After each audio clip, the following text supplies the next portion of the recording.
तो दोस्तों, आज मेरी जिंदगी की कहानी मैं बताता हूं आप लोगों को। 2012 से मैं शेख परसा में दाखिल होता हूं। 2011 दिसंबर महीना शेख परसा में, नवंबर महीना में शेख परसा में दाखिल होता हूं। और वहां से आप लोग मैं अपनी जिंदगी की कहानी बताता हूं। और यहाँ पर देख सकते हैं बजरंग बली के मंदिर है और लोगों की आस्था पर विश्वास होता है। मैं तो विश्वास करता हूँ गीता, बाइबल, कुरान, इन अच्छाई किताबों पर मैं विश्वास करता हूँ और सच्चाई की मार्ग पर चलता हूँ। तो मैं आप लोग को बताता हूँ कि मेरे जीवन के साथ वहां पर कैसे मैं वहां पर सारे चीजों के बारे में जानकारी हासिल किया। कैसे जब मेरे जिंदगी के साथ ऐसा बकवास और खिलवाड़ होने लगा, और जब मैं अपनी जिंदगी को काबू नहीं कर पाया, तो मैं सीधा जो है मुंबई से शेख पारसा के लिए निकल जाता हूँ, क्योंकि मुझे अपनी जिंदगी को बचाव भी करना है। और रात में धर्म पारसा बाजार पर पहुंचता हूँ और वहां से एक बहुत ही अच्छा इंसान हमें मिला, बहुत बढ़िया इंसान मिला हमको। वो उससे थोड़ा बोला तो उसने अपने बाइक पर बैठाकर हमको शेख परसा मठिया पहुंचा दिया। हमने कभी कभी नहीं गया था जिंदगी में, मतलब कभी गया नहीं था। शादी भी हमारी वहां नहीं हुई थी और लड़की तो वहीं पली थी, शेख परसा मठिया में ही पढ़ लिख वहीं पलाई थी, वहीं खा पी कर बड़ी हुई थी, घास फूस काट कर। स्कूल का तो दर्शन नहीं था उसका। तो वहां गया तो उस आदमी ने हमें रास्ते में बोला कि भाई तुम जा रहे हो ठीक है, लेकिन उन लोगों से थोड़ा सावधान रहना और सतर्क रहना, एकदम होशियार रहना। और क्योंकि हम जानते हैं इस गांव के बारे में। उन्होंने ऐसे बताया, मैं समझ गया। मैं बोला अच्छा तो सही है, लेकिन हम बोले कि भाई हमें अपनी जिंदगी को बचाना है और मुझे आगे बढ़ने का जो मौका है वो रुक गया है, क्योंकि मैं तरक्की करना चाहता हूँ और तरक्की करना रुक गया है। और ये औरत जो है बहुत बुरी तरह से मेरे साथ पेश आ रही है, बहुत बुरी तरह से। और बहुत उल्टे सीधे सवाल, बहुत उल्टे सीधे सवाल कर दिया। और उल्टे सीधे सवालों से जो है मेरी कमाई में बरकत नहीं रही, टेंशन होता है और टेंशन से जो है मैं काम धाम अब कर नहीं पा रहा हूँ और मेरे अंदर कोई नशा नहीं है। उसने हमारी भी बातों को समझा, बोला कि बस इन लोगों से सावधान रहना और धीरज से काम लेना। मैं समझ गया। और वो भी इंसान बहुत पढ़ा लिखा इंसान था, बहुत बढ़िया इंसान था। तो उसके बाद मैं गया और वहां पर जैसे ही मैंने अपने वाइफ के सामने हुआ तो मेरी परेशानी जो है खत्म हो गई। जितनी जो टेंशन विंशन था थोड़ा हल्का हुआ। उसके बाद जो है मेरे पास बढ़िया कपड़े नहीं थे। मेरे पास शेख परसा पहुंचा था तो मेरे पास बढ़िया कपड़े नहीं थे।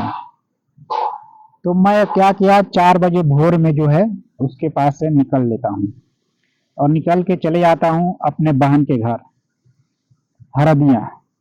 वहां से कपड़ा चेंज करता हूँ और सिवान में जाता हूँ तो 100-150 का जूता लेता हूँ। फिर उसके बाद शेख परसा मठिया में जाता हूँ और मेरे पास मात्र 1600 रुपया बचे रहते हैं। पैसा भी ज्यादा नहीं था, 1600 रुपया था। और जो पैसा था कंपनी में ही छोड़कर मैं चला गया था, कंपनी से हिसाब किताब नहीं लिया था। तो उसके बाद से वहां जाकर मैं 2-4 दिन रहता हूँ, 2-4-5 दिन पागल की तरह बन के रहता हूँ और सारे चीजों के बारे में मैं पता करता हूँ।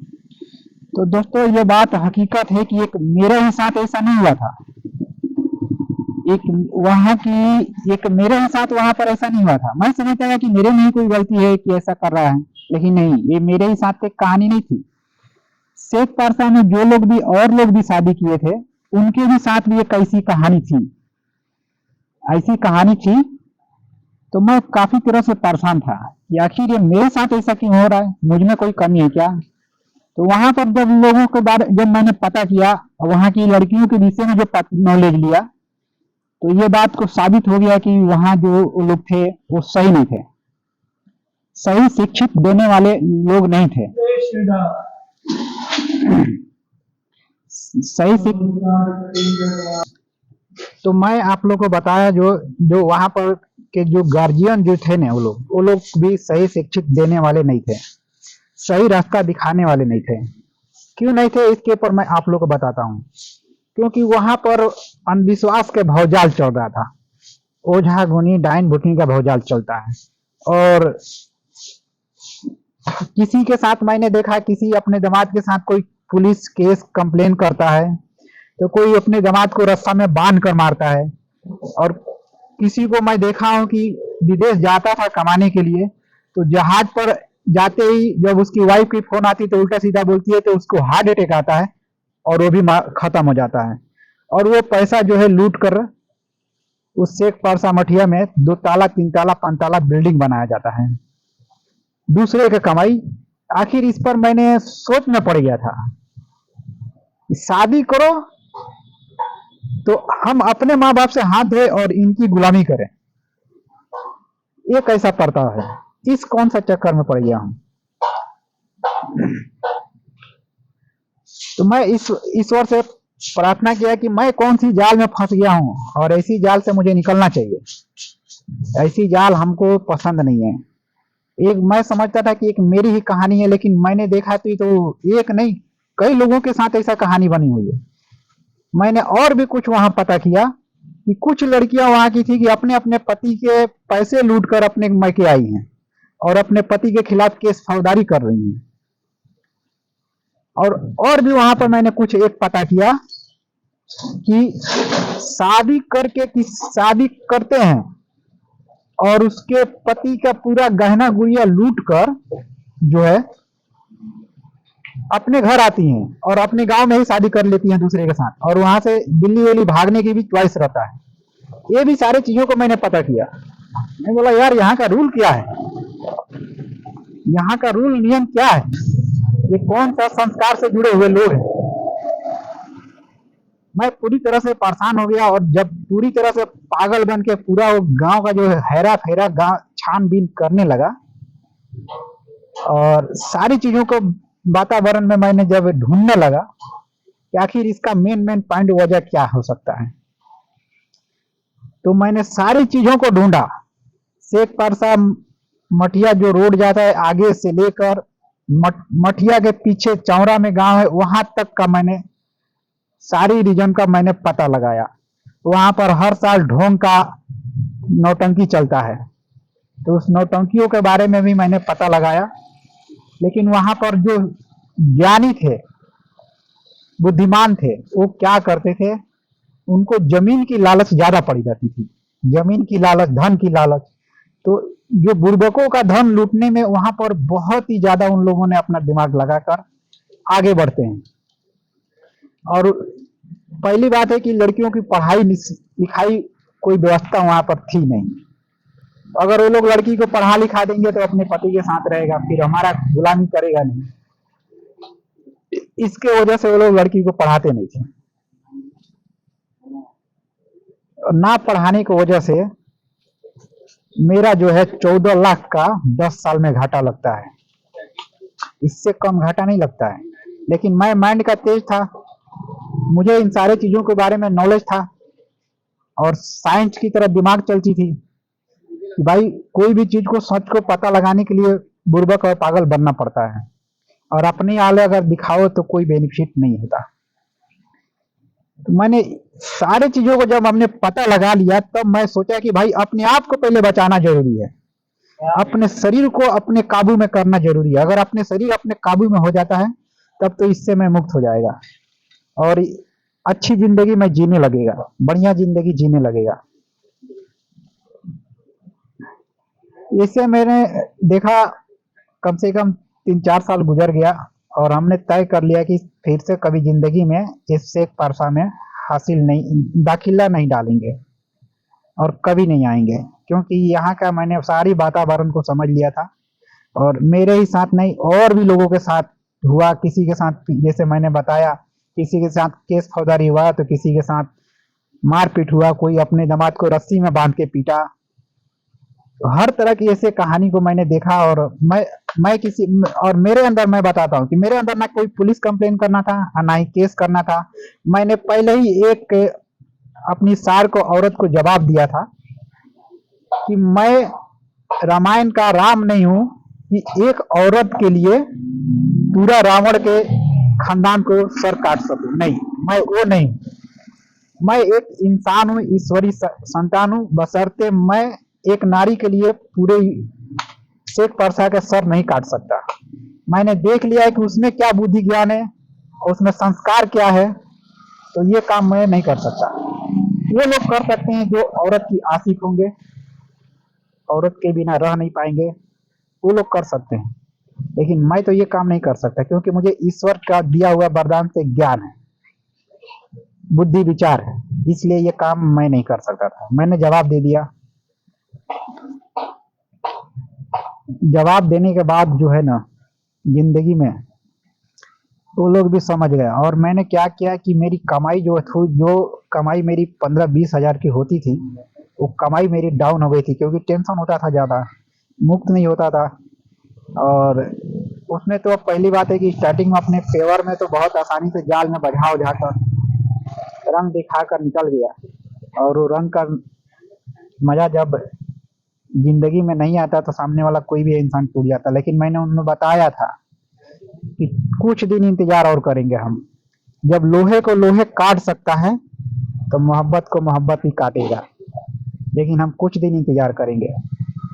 आप लोगों ने, हमेशा आप लोग को एक उदाहरण देता हूँ कि आप लोगों ने फिल्म देखा होगा, बहुत सारी कहानी देखा होगा, गाना भी सुना होगा कि मुंबई शहर में हुई तमाशा हुई, बिना प्यार जरा सा, पैसा फेंको और तमाशा देखो। ये मुंबई शहर, तो मैंने उनको बताया कि मैंने ये ज्ञान बुद्धि मुंबई शहर से सीखा है, मुझे कोई हरा नहीं सकता, और मैं औरत का गुलामी नहीं कर सकता ज्यादा दिन, क्योंकि मेरे भी घर द्वार है, मेरा भी माँ बाप है। जवाब तो पूरी तरह से दे दिया था। लेकिन मैंने कहा था कि जिस दिन मैं अपने जीवन में आऊंगा तो ये सारी चीजों को ऑन कैमरा शेयर करूंगा और लोगों तक पहुंचा दूंगा, ताकि मेरी जिंदगी से लोगों को शिक्षा मिलेगी और अच्छी जानकारी मिलेगी, और लोग बढ़िया ढंग से जो है अपने जीवन में आगे बढ़ सकते हैं। लेकिन मैंने आज तक ना केस फौजदारी किया, ना ही कंप्लेन किया। क्यों नहीं किया, इस पे आप लोग को सोचना चाहिए और समझना चाहिए क्यों नहीं किया। बाकी लोगों ने तो चाका चौकवल भी किया था, वहां पर जाकर अपनी बीवी के लिए किया था। खुद मैंने ये सब देखा था। और हम गए तो वहां एक एक करके सबको रास्ता दिखा दिए। हमारे जाने से कितने लोगों को अच्छाई की रास्ता मिला, और जो बर्बाद हुए तो वो बर्बादे हो गए हमेशा के लिए। जो मर गए हार्ट अटैक से, जिनका पति अगर हार्ट अटैक से मर गया, वो तो मर ही गया। क्यों मर गया? क्योंकि उस लड़की में कोई सोच विचार, बुद्धि विचार नहीं था, ना कोई ज्ञान था। इतना ज्यादा, जब अपने ही पति को कोई अगर औरत टेंशन दे देगी ज्यादा, तो टेंशन से बीपी लो होता है, उसके बाद हार्ट अटैक आता है। तो हार्ट अटैक आएगा तो उसको तय है, अगर कहीं तेजी से आ गया तो उसको मरना भी तय है। तो ये सारी चीजों के विषय में ज्ञान होना बहुत जरूरी होता था। और जो भी इंसान अगर पढ़ाई करता है 12वीं के बाद, इस शरीर का भी पाठ पुर्जा को भी पढ़ाया जाता है 12वीं पास होने के बाद। हर एक चीज का भी पढ़ाई होता है। ये अगर साइंस में पढ़ेगा, डॉक्टर में पढ़ेगा, तो हर एक चीज की पढ़ाई होती है। अब पढ़ा लिखा इंसान जो है ऐसा गलत कदम उठाएगा नहीं, वो दिमाग से काम लेगा। जब भी अपना दिमाग चलाएगा तभी वो सफल होएगा। और उस जज्बात में आकर अगर तबाही करेगा तो 90% उसका नुकसान होगा। हमने तो, जैसे मेरा तो मानता हूं, इतने सालों में मैं अपनी कमाई की बता रहा हूं, जो कमाई नहीं किया हूं उसका नुकसान बता रहा हूं, और जो कमाई किया हूं उसका मैंने बनाया है। जो भी बनाया है, घर द्वार में जो भी लगा है, बनाया है। और जो टेंशन से जो मैंने काम नहीं किया था उसका नुकसान बता रहा हूँ कि 14 लाख की हमारा घाटा लगा था पूरे 10 सालों के अंदर। और वो टेंशन कहाँ से आता था? शेख परसा के बुद्धि विचार वाली, जो बुद्धि विचार के लोग थे और जो उसको बुद्धि विचार देते थे, ज्ञान देते थे, वहां से टेंशन आता था। क्योंकि वो सभी जानते थे कि ये बुर्बक है, जो बताओ वही करेगी, वो सही करेगी, वही सही करेगी तो 100% है कि सामने वाला आउट होगा तो नाच के आएगा। अरे तो भाई हम ज्यादा दिन थोड़ी आने वाले थे, मुझे भी ईश्वर की छाव में रहना है। तुम लोग को जैसे अपने बेटी को भी शादी कर दो और दामाद को मुट्ठी में कर लो और उसको लूट लूट खाओ और ढोंग का झोला पहन लो और उसको इसको ढोंगी खा की तरह ये बताओ ऐसा है तो वैसा है, तो ये भूत है तो वो भूत है, चुतिया बना बना लूट लूट खाओ। खुद को अपने घर में दिया नहीं जलाते हो, खुद को अपने घर में रोशनी नहीं लगाते हो, दूसरों के घर में रोशनी लगाने जाते हो। जो अपने घर में रोशनी लगाता है ना, उसको माना जाता है कि हाँ ये इंसान कामयाब है। मैं तो अपने भी घर में रोशनी लगाया और शेख परसा में जाकर भी रोशनी फैलाया और बिजली भी आई, सबको मिली। सोचना चाहिए, सीखना चाहिए, जो रोशनी लगा सकता है वो रोशनी चारों तरफ दे सकता है। जब रोशनी हर घरों में बत्तियां लगाना, लाइट लगाना शुरू किया ना, तो अंधविश्वासियों लोगों के गाड़ फटने लगी थी। ये भाई ये लाइट अब लगेगी तो अंधेरे में जो काम होता था वो उजाले में नहीं होगा। क्यों? अंधविश्वासियों लोग, पखंडियों लोग की गाड़ फटती थी लाइट बत्ती लगाने से। तो उतना ये इलेक्ट्रिशियन का भी जानकारी रखता था कि कैसे अंधेरे गांव में कैसे सोलर पैनल लगाया जाता था। और देखे होंगे शेख परसा में ये सब चीज, क्योंकि ये सब इतना पैसा बर्बाद होने का क्या कारण था? मुझे सत्य को, सब कुछ को पता लगाना था, इनके वातावरण के विषय में, सब चीजों के बारे में पता लगाना था। लेकिन जब पता लग गया तो देखो आज मैं पूरी तरह से आजाद हूँ, सही हूँ, ना हमको कोई टेंशन है, ना कोई मोह माया है, ना कुछ है। चलिए आज के वीडियो में इतना ही। अभी मेरी जिंदगी की कहानी खत्म नहीं होती, अभी और भी सारे कहानी जो सामने आएगी।